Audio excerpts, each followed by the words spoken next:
Most of the Chinese food you find outside of China tends to have the word Sichuan in it, but doesn't really have the Sichuan flavor. And in all the places to find it in Washington, D.C., you probably wouldn't have guessed it would be this place, Great Wall Sichuan House in the Logan Circle neighborhood.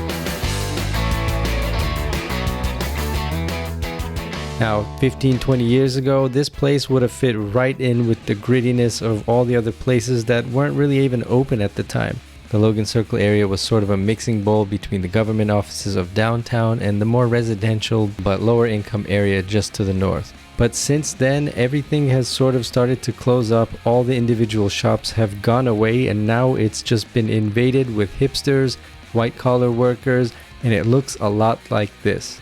Gentrification has happened, and it's full of places that are much more hipster and upscale, which has closed down most of the hole-in-the-wall small local places to eat. One place that remains from that time, though, is Great Wall's Sichuan House. So this place is almost never completely full. It's always like this, generally even around lunchtime, but it has some of the best Chinese food in the DC area, even though it's not as you would expect in Chinatown, and it's sort of in this Adams Morgan, this sort of hipstery part of town. It's a really, really good place to get some good Chinese food.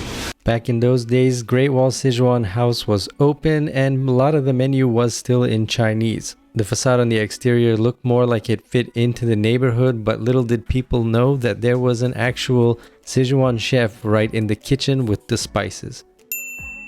The rent was about 3 times cheaper then, but since that time, it's been one of the best kept secrets in Washington, D.C. for Chinese cuisine.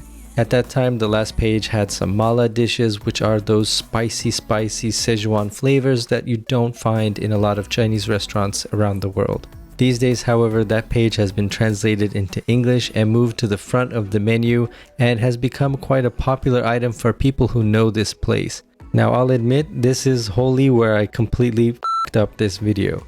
While I was so busy trying to set up the shop and talking with everyone, I realized that I had gotten the wrong dish. I did not order off of this secret menu. So for this video, it's gonna still be a little bit of a secret that you're just gonna have to find out on your own. Although the dish isn't quite from that secret menu, the spices are. One thing I've always found that they do well is the food here is really spicy, and I judge places based on how spicy the food is. So if the local or the original cuisine is supposed to be spicy, and then you go out to a restaurant somewhere else in the world and you try it and it's not spicy, just a big fail for me. But here the food is really spicy as it should be. Wow, that has a kick. Sort of the kind of kick that you get on the first bite, where you get sweat just coming out right there immediately, which is the best kind. It is extremely spicy, and the thing about Szechuan peppers is that they numb your mouth, so it gives you this sort of fire that's so hot that makes you sweat, but at the same time it's numbing your mouth as well, and it's almost like a euphoric experience. Sort of realizing now that I didn't order what I originally wanted to order when I came here, so I just got what's probably pretty familiar to everybody, but trust me, at least the spices here are spicier than pretty much anywhere else that you'll find in this city. So this is deep fried shrimp with some breading, some broccoli, and of course some white rice. The prices for all of these dishes is still very cheap, especially considering the area. The service is really fast, it's very friendly, and the food is very tasty. So there we go. I'm totally full, so I think it's time for some tea to wash it all down with.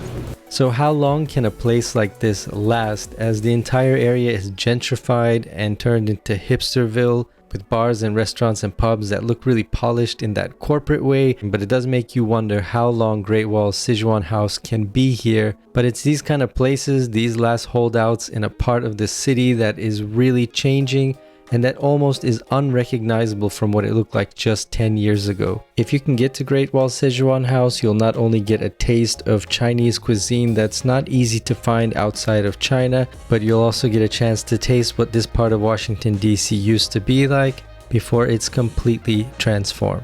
I'm gonna leave a link to this place in the description below, as well as the address, so you can check it out. While you're down there, hit the like and subscribe buttons, and let me know what are some of the best places to eat in your town. Let me know in the comments, and I will see you in the next video. Thanks for watching.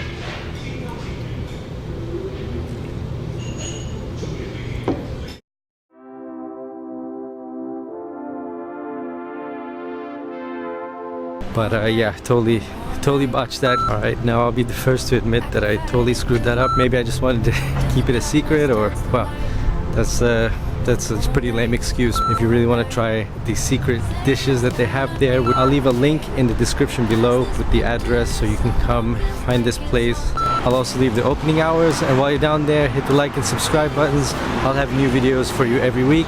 Thanks again for watching, and I will see you in the next video.